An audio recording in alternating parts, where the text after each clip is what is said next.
Do you know that we get water vessels this way? And it's made of terracotta and it's beautiful sound. It's in the shape of a bird, and when you put water in it, it sounds like a bird. This is a water vessel. Want to know how it looks like? Okay, well, I'll show you. See, this is a bird and this is a water vessel.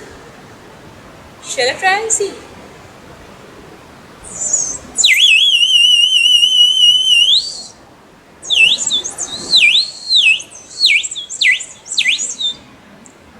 Beautiful it is, right? Why did you buy one? Let me try and show you where you get it. And maybe your kids are going to have a lovely time with this.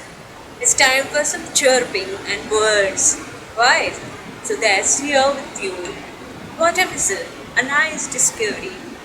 A small little toy, but that gets kids so very fantastically happy. Go get one. Water whistle.